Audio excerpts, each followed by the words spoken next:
If you want to read much more conversationally, this is the place to be. Ladies and gentlemen, boys and girls, this is where we start our rules, in inverted commas, for how to read out loud, particularly if you're reading off a script. Yeah? To help you read out loud confidently, convincingly, and conversationally. We've got a whole series of rules that we're going to go through over the course of the next few weeks. Now, when I say rules, they're really kind of guidelines, really. And what I've done is I've used a whole load of sources, but also my own ear, my own experience of listening to people and thinking what they do and why they're doing it in different circumstances when they're talking naturally, ad-libbing and conversationally. And then using those guidelines to work out how we then lift a script from a page or a screen to also give the impression of ad-libbing and talking conversationally. So this is where we start. A series of rules that you can use. They are my keys to a good read. And we start off with number 1. To intonate correctly, you colour important, new information. Yeah. In ad-libbed speaking, we naturally highlight the detail that makes the story, the information that is new and important, the facts that we want to draw attention to, which propel the message, the meaningful words and phrases. Yeah, the words and phrases which have particular meaning, which are full of meaning. So, ask yourself, what is the script about? What makes it unusual? What is different, new, or unexpected in this particular script, in this sentence, in this story, in this presentation? What is it I want to draw people's attention to? Okay, let me give you a few examples. The crash was between 2 cars. Yeah? You would naturally slightly highlight crash and 2 cars and speak the other words on a more normal level of intonation.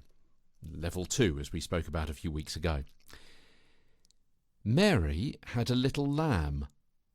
The key words are Mary and lamb, which you draw slight attention to by colouring each of these words as you say them.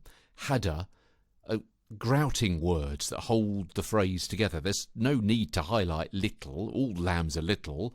That's their job in life, to be little. They haven't grown up. They are lambs. They are small.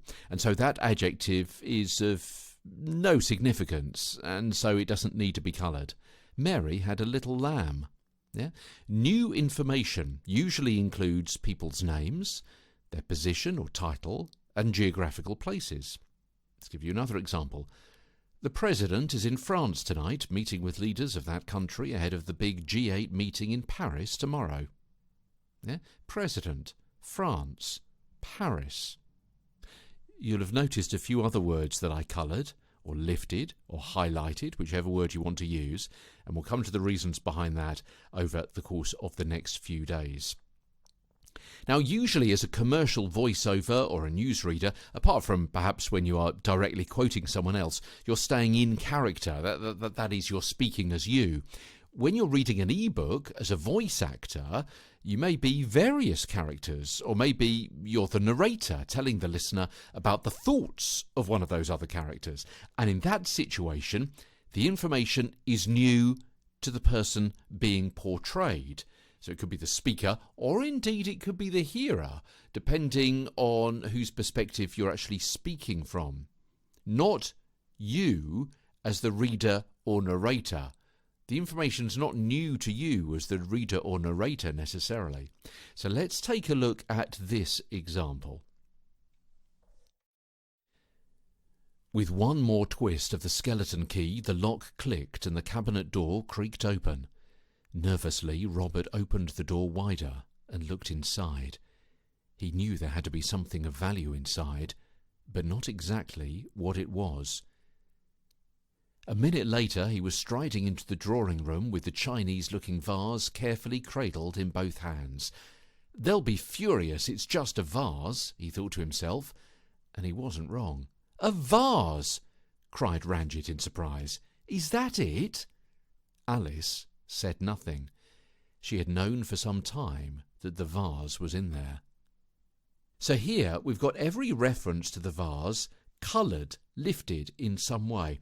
And that's because different people are thinking or hearing about it during the course of the story. In this situation, the information about it being a vase is new to each of them in different contexts.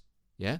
So as a voice actor, sometimes you're the narrator of the piece, and sometimes you are one or more of the characters who themselves may be thinking or talking aloud to one or more other people, any of whom may know the information that is being said to them, information that itself may be new or old. You've really got to concentrate then to have your intonation fit with your character. Hopefully that makes sense. If it doesn't, get in touch with me. On Twitter, I'm TweeterStuart, TweeterStewart. And I'm back tomorrow talking more about meaningful words as Get a Better broadcast, podcast and video voice continues. From London, I'm Peter Stewart.